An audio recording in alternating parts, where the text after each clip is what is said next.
Hello, everyone. I'm very pleased to introduce our speaker for today, Dr. Monica Serban. She is a certified medical physicist and has worked at the Maisonneuve Rosemont Hospital and at McGill University Health Center before. She was one of our clinical medical physicists, and she has joined recently, well, a couple of years ago, the Princess Margaret Cancer Centre in February 2022, and her Ph.D. was at the Aarhus University, forgive me if I'm not pronouncing correctly, in Denmark, and her work focused on the gynecological brachytherapy, and Dr. Serban is the faculty and co-director of the ESTRO course of MRI-guided brachytherapy for gynecological cancer, and she has a long-standing expertise in RT technique development and clinical implementation. And her research interests lie in gynecological brachytherapy, outcomes optimization, dose accumulation, ray radiation, and artificial intelligence in the context of the formable registration. She has also helped us several times with animal models and treatment planning for animal models in rats and also in mice. Actually, she is the co-supervisor of my PhD student, Tony Wang, and she really helped us to develop these treatment plannings, and thanks to her, we completed all this work. So I'm very pleased to introduce her today, and the title of her talk today is Spatially Fractionated Radiotherapy, Clinical Implementation at Princess Margaret Cancer Centre. Welcome, Monica, and a pleasure to see you. Thank you so much, Norma, for the kind introduction, and hi, everyone. So I would like first to thank the organizers to invite me to present today. And I'm happy to be here with all of you, even if only virtually. It's great to reconnect and share my work with you again. And I will take you through the work and some early experience on spatially fractionated radiotherapy program at Princess Margaret. So we started treating the first patient. It was last year, November. So we have now almost 20 patients that we treated with spatially fractionated radiotherapy within a year. And you know also very well this technique because McGill is another center in Canada that uses this technique.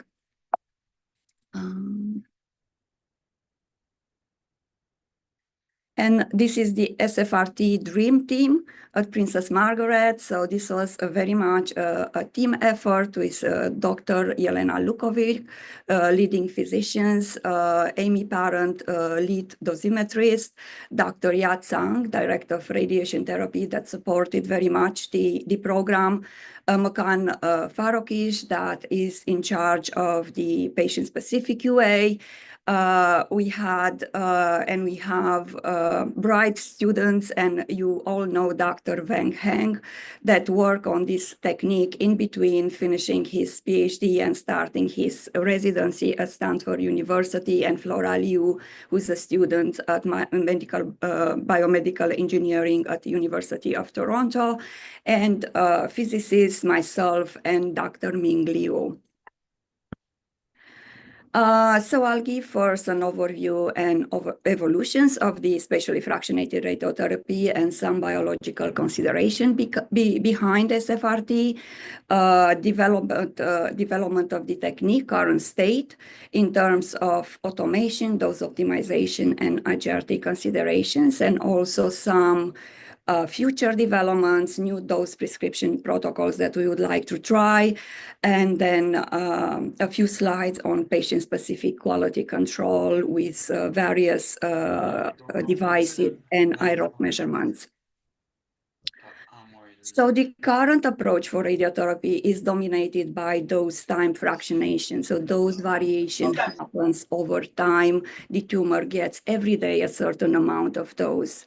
With spatially fractionated radiotherapy, the dose variation happens over distance. So it allows for the delivery at high doses of radiation in clusters of small areas.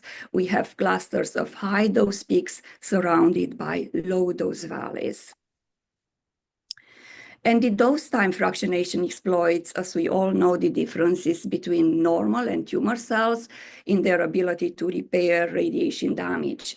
The spatially fractionated radiotherapy somehow induces an immune response that enhances the effect of radiation. And the driving hypothesis behind SFRT is that it may allow for an increased immune response that otherwise is suppressed by radiation effects. So we have ablative peak doses with direct tumoricidal effects, and the low valleys doses being immunological stimulating, leading to bystander effects within the tumor and then abscopal effects outside the tumor. And historically, SFRT started with grid therapy, which is a two-dimensional form of SFRT. This technique was used routinely with orthovoltage radiation in the 1950s. And this involves a grid collimator with divergent holes that is used to produce a spatially fractionated radiation field at the treatment area. And it was used for deep-seated tumors to avoid skin and subcutaneous tissue toxicity due to orthovoltage beams. And at the time, the grid therapy was used totally with a different rationale and purpose in mind than how we are using nowadays. It was literally to spare skin. So more recent use of the grid therapy that uses blocks it can be also combined with MLCs that conforms to the target shape, or only MLC based, where you can see form MLC openings mimicking a physical grid block. So compared to grid radiotherapy, the lattice therapy, LRT, what we call, has a much shorter history.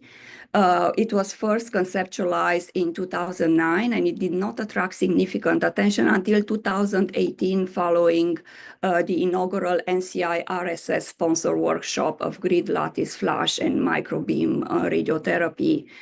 What lattice radiotherapy is in fact it's an expansion of the grid therapy into a 3 dimensions, focusing solely on creating a highly heterogeneous dose distribution inside the tumor volume, with normal tissues being minimally exposed. And you can also see that the lattice radiotherapy, the 3D SFRT, very much mimics the dose distribution of a brachytherapy implant. So centers are nowadays using both grid and lattice radiotherapy. What are the advantages of each technique, and what are the what are the differences between the two? So the grid is a 2D pattern of high doses. So it's a 3D conformal technique that is giving with one direct field of radiation, and it has greater peak to valley dose ratio, so what we call this PVDR. So typically we give 20 gray in one fraction. So the 20 gray is the high doses, and then you have 1 gray in the valleys, which likely is responsible for the biological effects and for the local control. And higher, it's also seen as having higher and more consistent number of high dose scores. So we have this, again, that's speculated that this higher number of high dose scores, those peaks or vertices, may be related to improved response of SFRT. The lattice radiotherapy has a 3D pattern of high dose. So here, this is delivered with a VMAT technique. The valleys dose need to be low enough to avoid complete destruction of tumor circulatory system. It's a more difficult problem. It's a 3D dose optimization. In the grid, you don't optimize anything. It's just a direct beam. At most, it's a parallel opposed beam that you can do. But here, the low dose valleys, they have to be lowered enough via optimization. And the optimal PVDR based on radiobiological rationale is still under investigation. So for the management of complex bulky tumor, we typically give palliative doses of 20 gray in 5 fractions. And these are large masses, usually hypoxic, radioresistant, with organs at risk infiltration, where it's impossible to deliver a radical dose with conventional radiotherapy. So in many cases where conventional radiotherapy provides only this palliative care, the idea is to use the radiation not only for its tumor cell killing effect, but also to stimulate the immune system. And we have now the SFRT, which is an emerging unconventional radiotherapy technique. It's seen to treat the untreatable, where we have this. So this is the conventional therapy where we give this uniform dose to the entire tumor of 20 gray. And then we have the SFRT technique where we have these high doses to specific subvolumes in the tumor. And the idea is to give the same low dose as with the 20 gray in 5 fractions here to the surrounding normal tissues. And this is the technique and the protocol that we are using clinically. So we adopted this from Washington University, the protocol. So I'm just going to describe the target volumes and the doses that we clinically deliver. So we have an anatomy-based target, which is GTV, and then we can have 1 centimeter, 5 millimeter or 1 centimeter margin, PTV.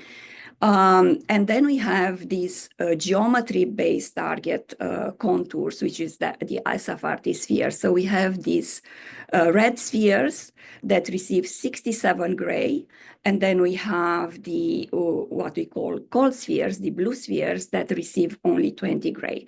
So practically what we do, we give 20 gray to the periphery of the tumor, to the entire tumor, and then we boost these high dose spheres with 67 gray. We limit the toxicity. We have low periphery dose, but we have a higher integral dose. And then there are also some structures that we use for dose optimization, such as, for example, the entire PTV, where we subtract the high dose spheres plus a margin that we use to limit the dose and control these dose gradients. And this is from the paper of Durisetti et al. From WashU, which describes the lattice geometry. So we have these high dose spheres here in yellow. They are 1.5 centimeter in diameter, and they are 6 centimeter apart. And in between, as I showed in the previous slide, and also here, we have what we call the cold spheres, where we want to give the 20 gray. And this is our first implementation of lattice in the clinic when we started last November, where this was scripted in Ray Station, a very large lattice that would encompass the largest tumor possible. And then the high dose spheres and low dose spheres, and this lattice, the two lattices together, they would be moved, translated around so that we maximize or we adjust the position of the high dose spheres within the GTV, depending on its shape, and also to keep it away from organs at risk. So if we come back to the slide where we say that with grid therapy, the higher and more consistent number of high dose spheres may be related to improved response of the SFRT. What we did for our technique, which is LRT, the lattice radiotherapy, because we deliver it with a VMAT technique, we created a script that would optimize the placement and the size of the lattice based on the target topography, size, and also based on the organs at risk proximity. So this is the script that, so we have these high dose spheres that we would like. So the script will, you can choose seeing all the organs at risk that are around the target. You can choose, it's a user-defined margin for each of the organs at risk, and it can be smaller, for instance, for bone, but it can be larger for bladder because we can have bladder filling. So we create then a merged PRV on all the organs plus a predefined margin. And this PRV can overlap with the target. We also subtract from the GTV a 5 millimeter margin, so we don't place the high dose spheres very close to the boundary of the GTV. And in this remaining space within the GTV, we then place the high dose spheres, because we know that the location of these high dose spheres is the largest factor of achievable organs at risk. So in order to help with the dose optimization, we take very much care of how we place these high dose spheres.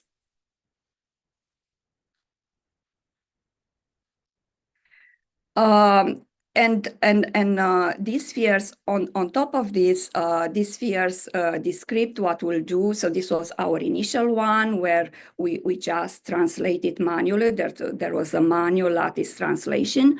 With the script, what is doing translation shifts, increments of 0.1 millimeter, and then rotations of 15 degrees. You can see here two lattices, green and red, slightly rotated.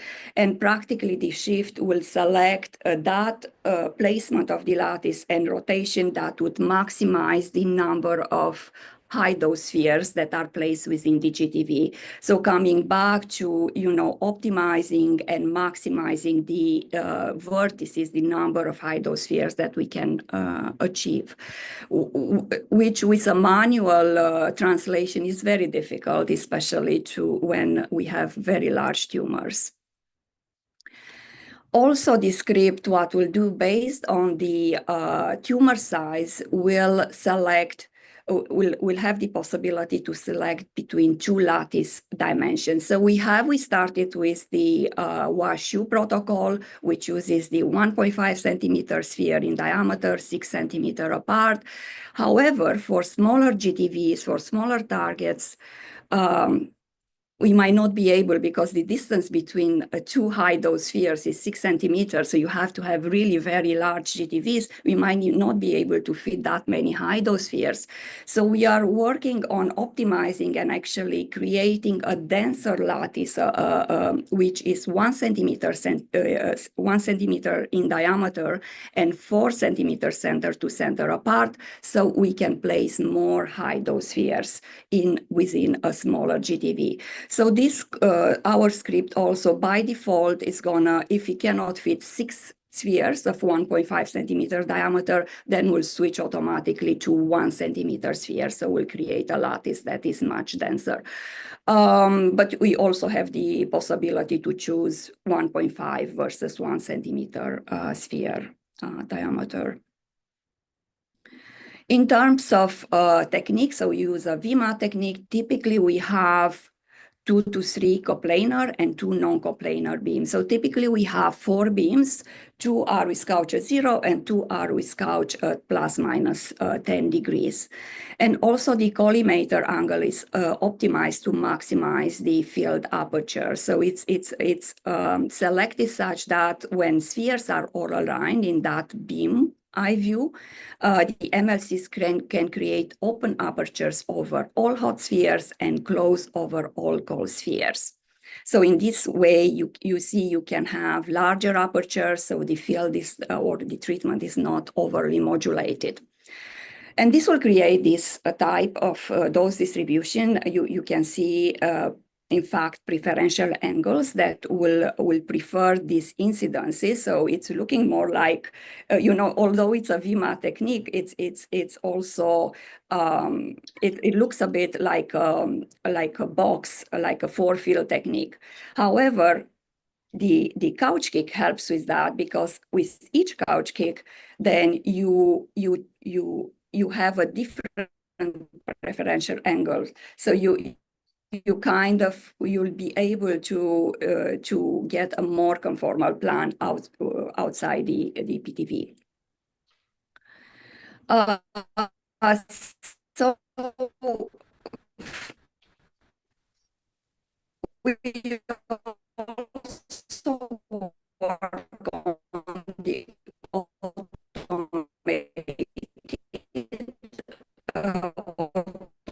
automation of the treatment. treatment planning. So we Hi, Monica. We're losing you. one that I already discussed is non-site specific because these tumors can be anywhere. Now you're good. Now you're good again.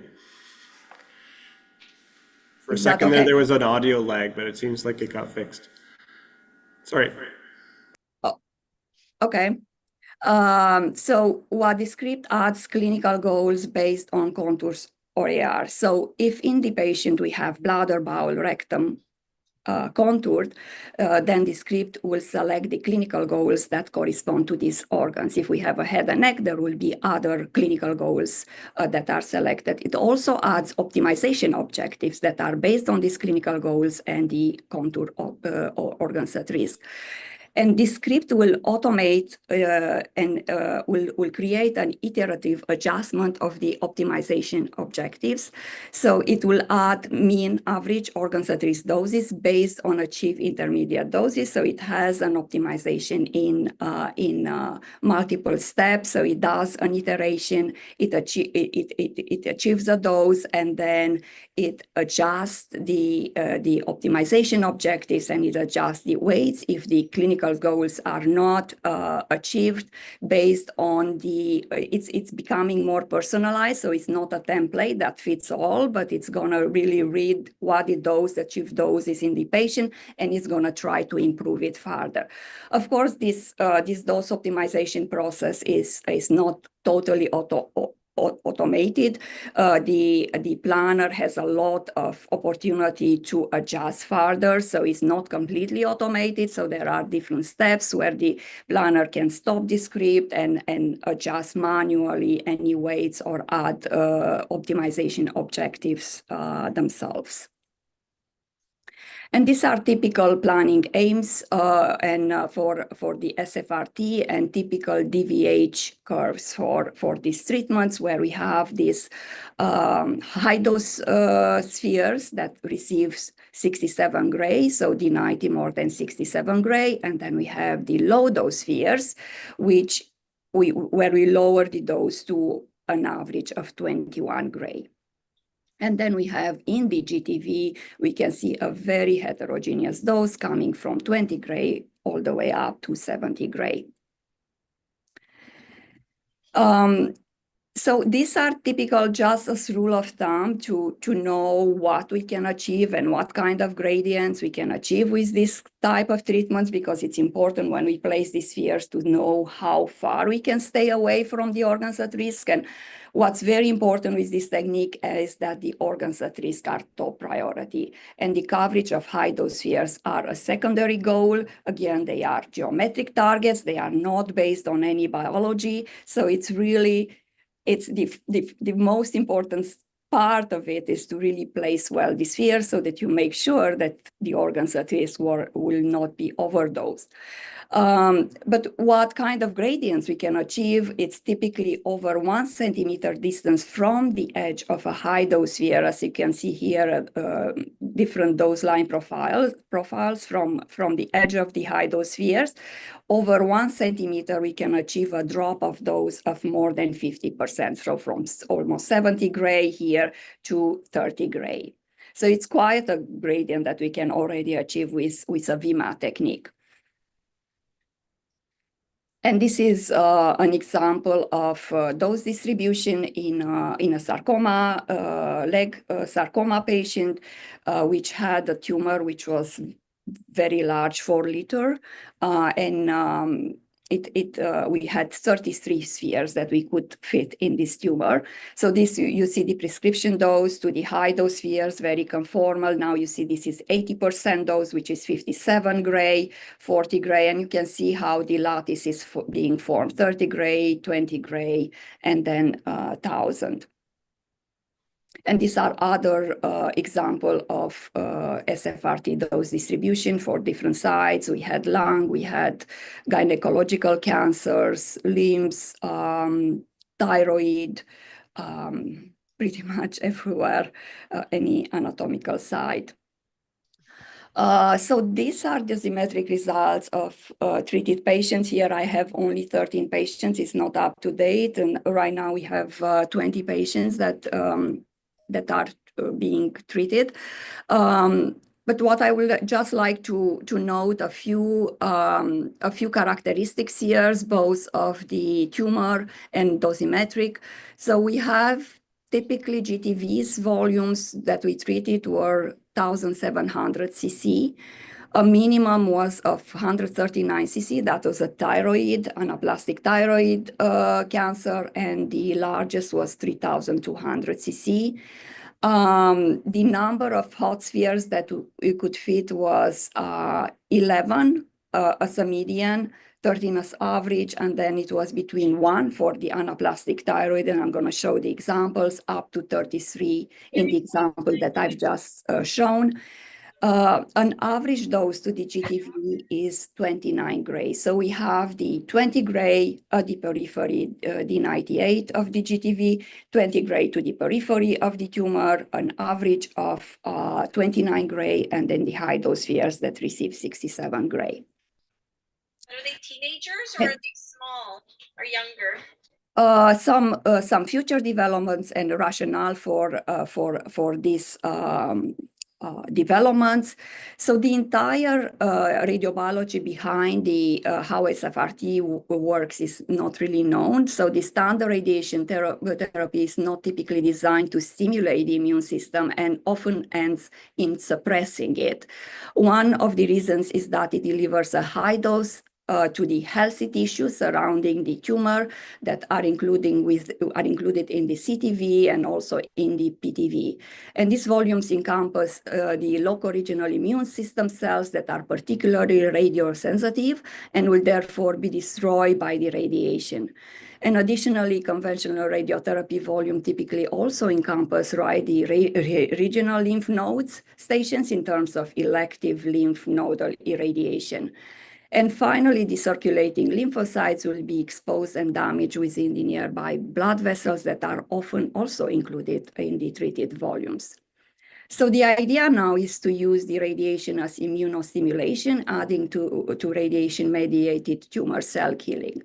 And one proposal for radiotherapy to be stimulative for the immune system is the partial tumor irradiation, which spares the peritumoral immune microenvironment. So these are treatments where we really boost only the very core of the GTV, and then we have a very sharp dose drop to the edges of the GTV. The other radiotherapy methods is what we are doing, SFRT, where the high dose heterogeneity, is peak to dose, to valley dose difference seems to play a role. And the high dose radiotherapy acts as a primer for anti-tumor immunity, and then the low dose radiation serves as immune modulator to overcome the immune suppressive tumor microenvironment.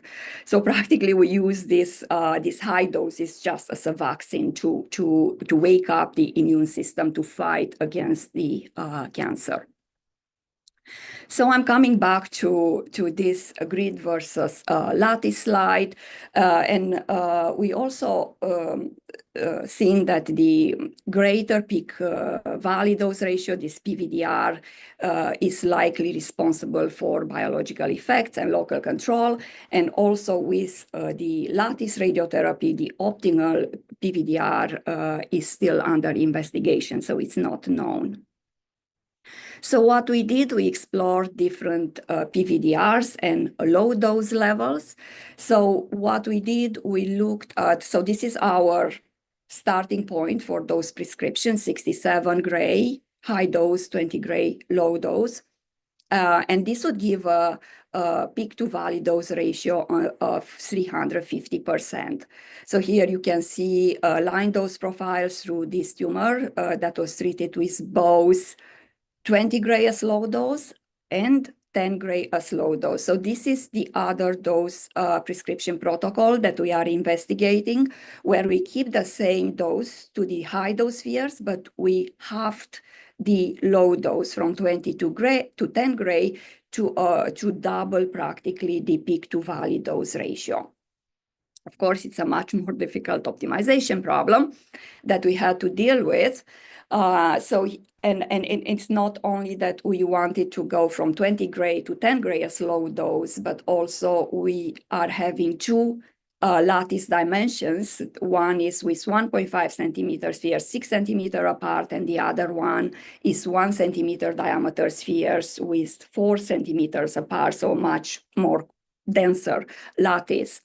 So, and of course, to obtain this, the same gradients and the lower low doses, we needed to define and to optimize how we, or to define our dose prescription protocol and clinical goals, because already the WashU protocol, where we get from 67 to 20 gray while maintaining of 67 gray to 90% of the high dose spheres, it's practically the best what you can do in terms of those gradients. Now, going to higher gradients required maybe a bit of a different approach in treatment planning, where we would relax the dose, the peripheral dose to the high dose spheres.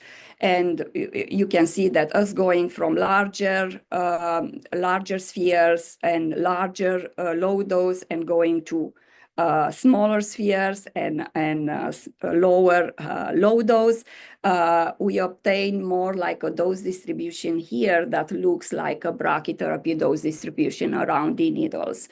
So we have to start the gradient from within the high dose spheres to obtain gradient now at 3 centimeter or 2 centimeter here, respectively, of 20 and 10 gray gradient. So to have this 350% versus 700% PVDR.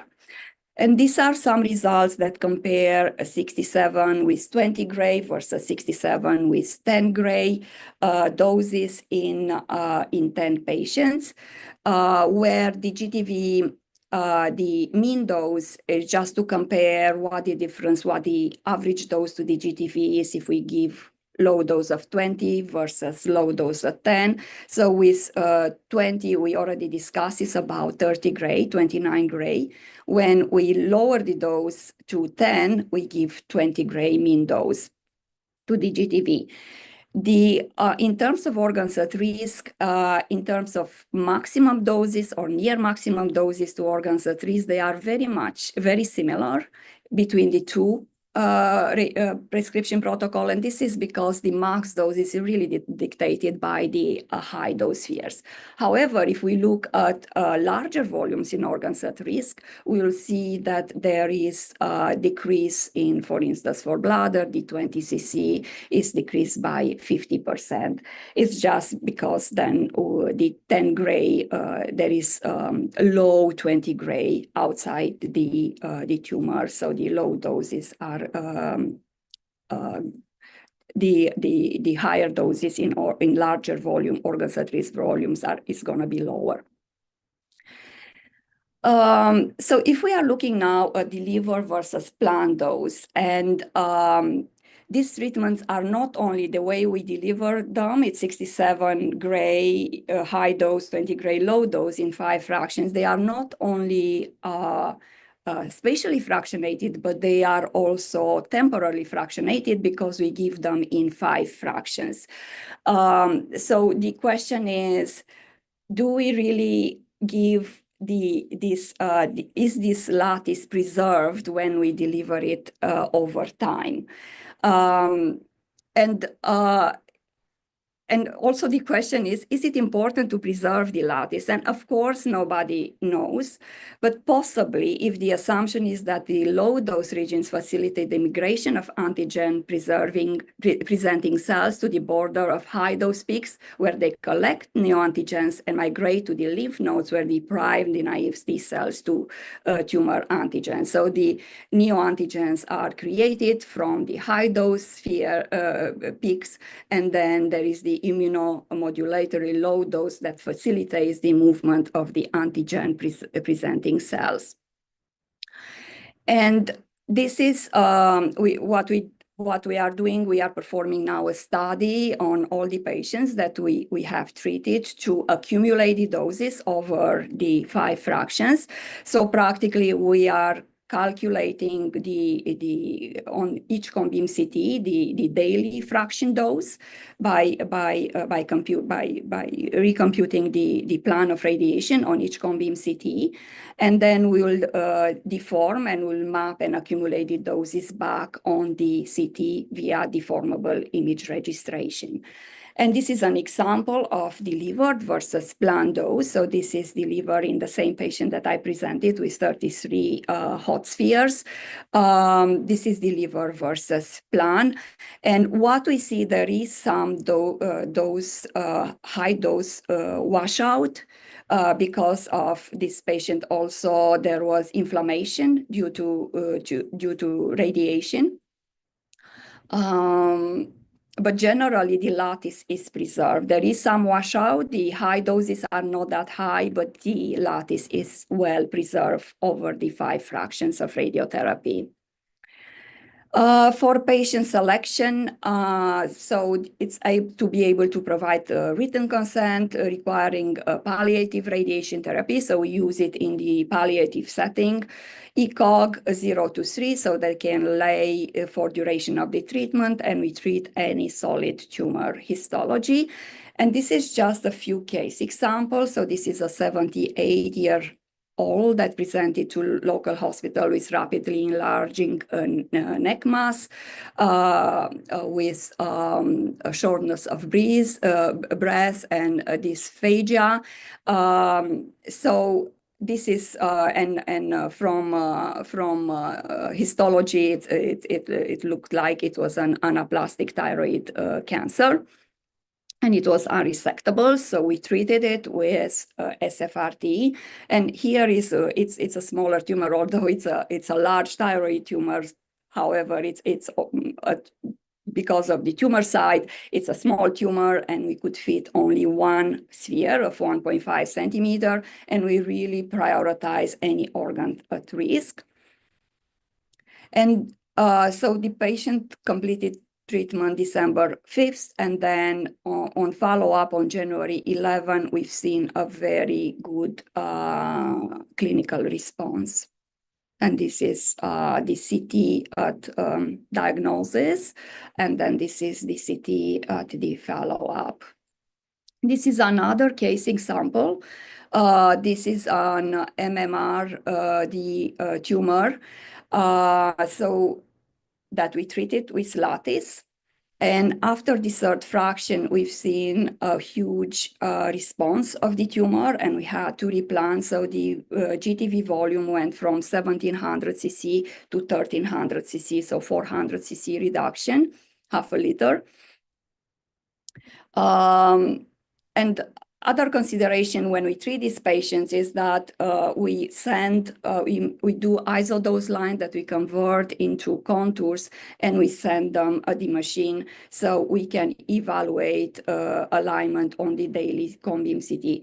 And one application of this would be, for instance, we are very concerned or careful with the skin dose, so we don't want more than 30 gray to the skin. So then we send the 30 gray isodose line, isocontour, and then we can overlay this on the daily cone beam CT and make sure that the skin doesn't receive more, because we can have a lot of response, if you've seen with the other tumor, and then the high doses would the doses to the skin would be higher. So we monitor that, and if we see that the skin dose is higher, then we replan.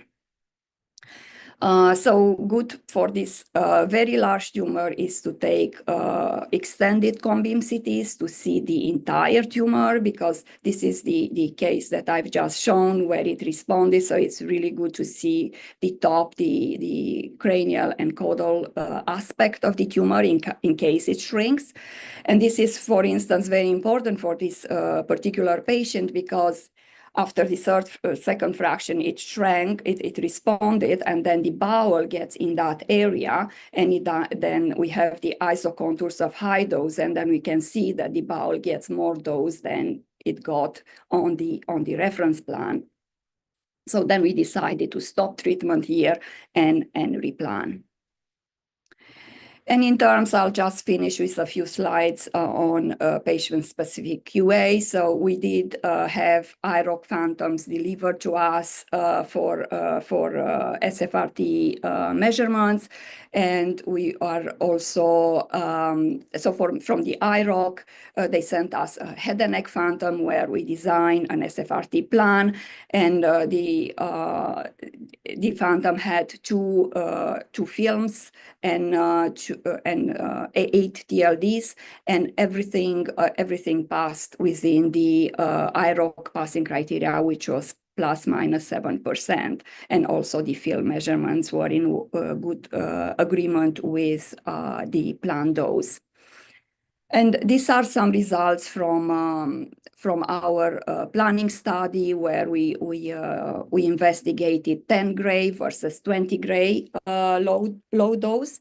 And it's a lot of numbers here, but we'll just look at the ones that I highlighted in green. So the evaluation criteria that is recommended by TG 218, we use evaluation criteria of 3% 2 millimeter, and then the tolerance action level is 95%. So tolerance 95%, action level 90%.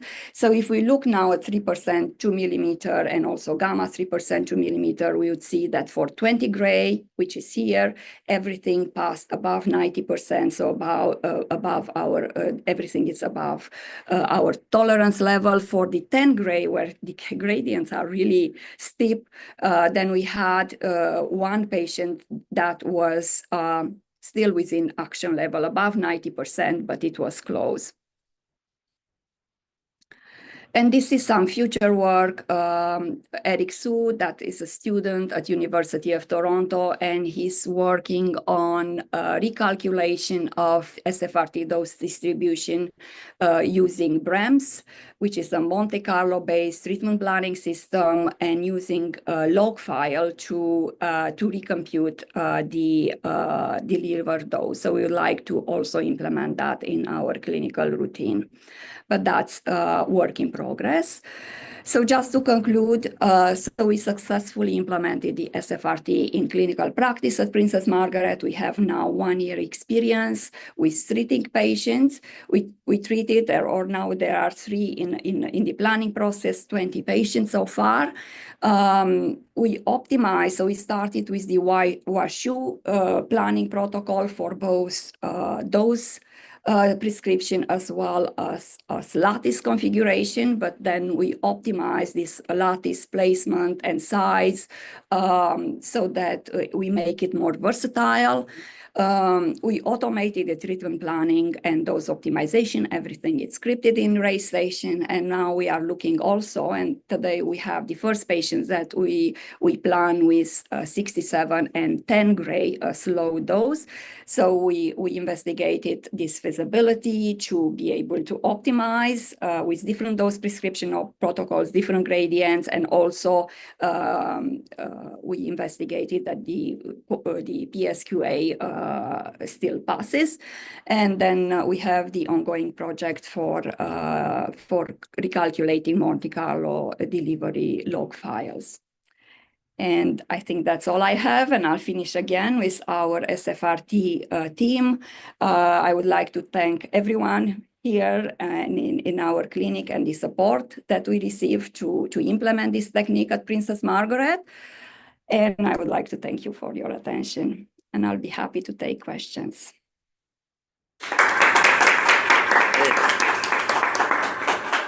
Thank you for a very nice talk.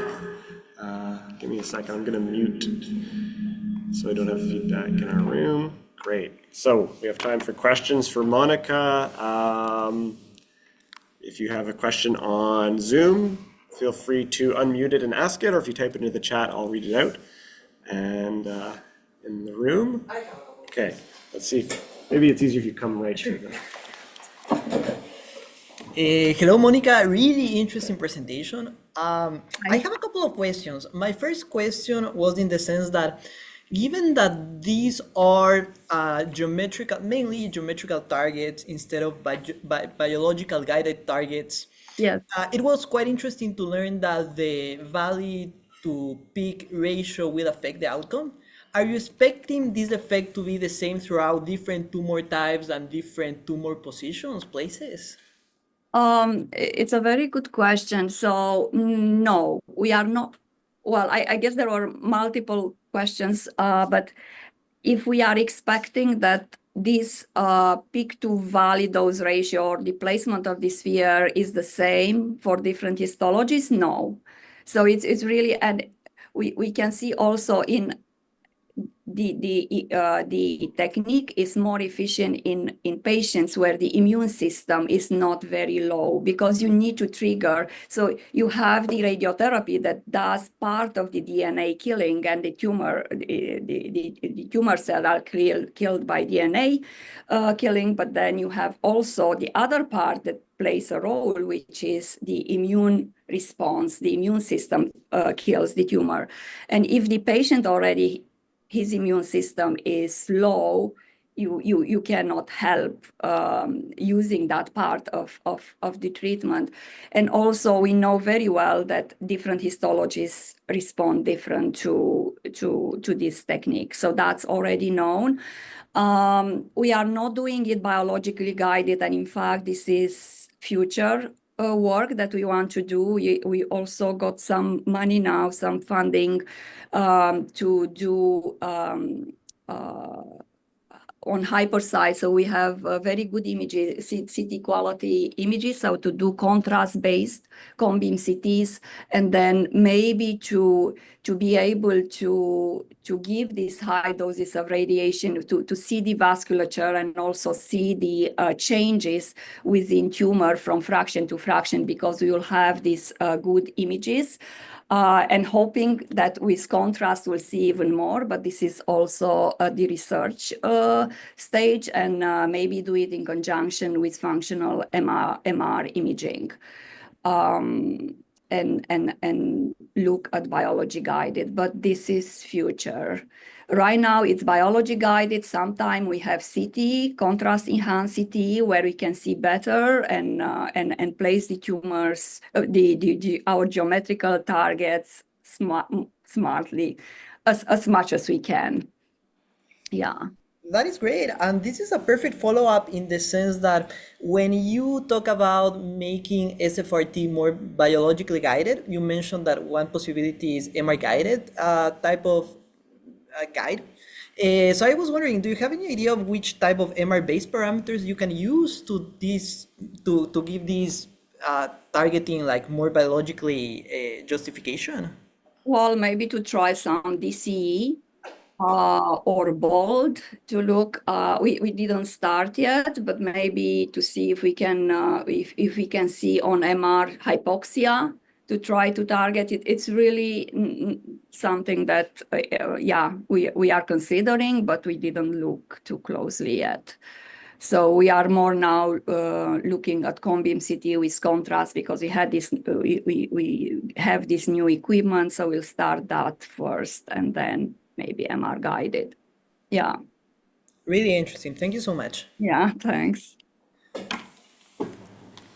Super. Hi, Josie. Yeah, go ahead, Dr. Josie. Serban, how are you? I'm good, thanks. How are you? Great. I was just wondering, I was quite surprised that you still have 5 temporal fractionations. Do you expect that to go down as you're applying these spots of high dose?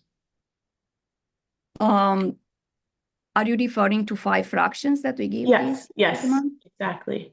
Whether you would like to give only 2 or 3 fractions? Yeah, and my thinking that if you're being able to administer much dose, you would be so much more dose, you would be able to deliver your complete therapy in 2 or 3 fractions. Yeah, that would be advantageous. So the grid therapy, the one that I showed, the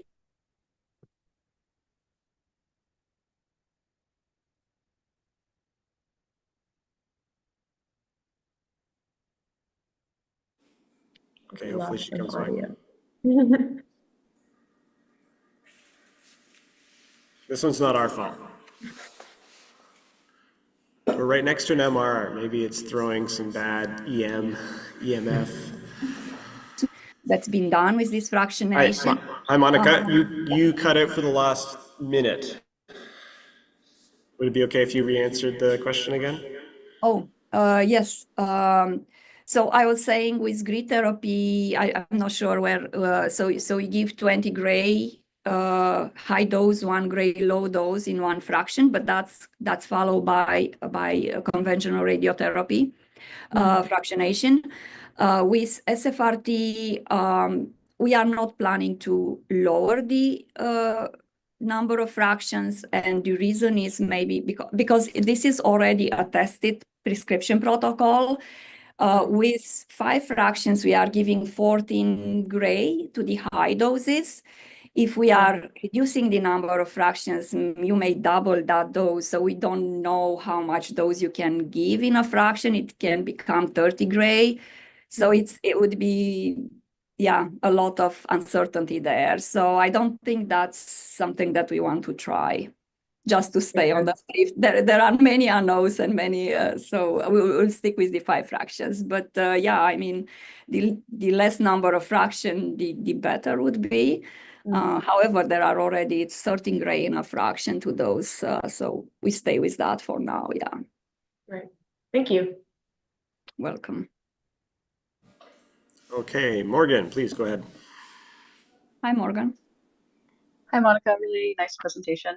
I was curious for replanning whether you need to ensure that the high dose regions are also high dose in the replanning. And then I guess like on a similar line, if there is tumor shrinkage, do you know if the tissue that you're irradiating with the high dose is the same tissue that you're irradiating in previous fractions, or is there like a movement of the tissue where it means that you're irradiating new cells?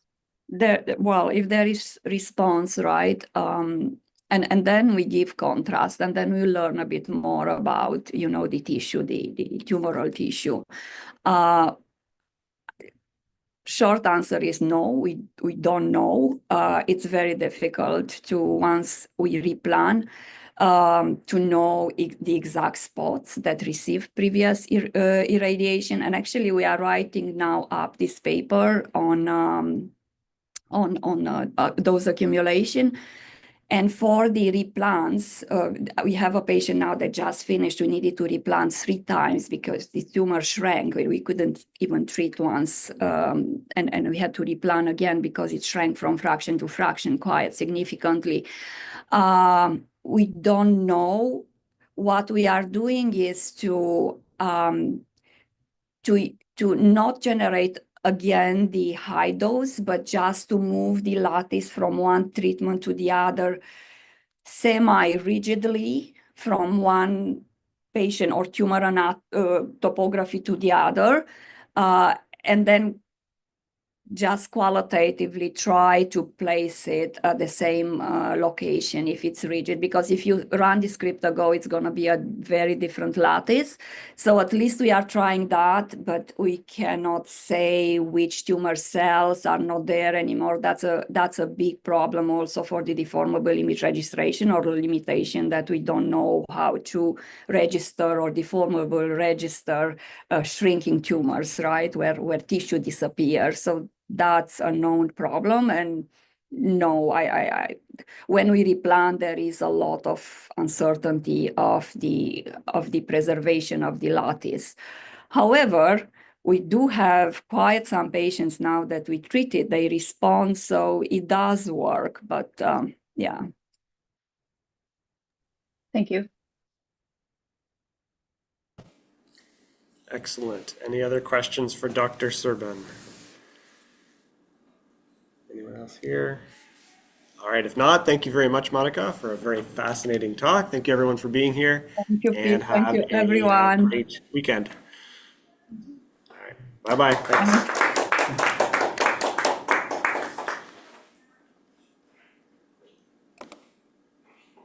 Bye, Pete. Bye, everyone. Bye-bye. Bye. See you. Good to see you.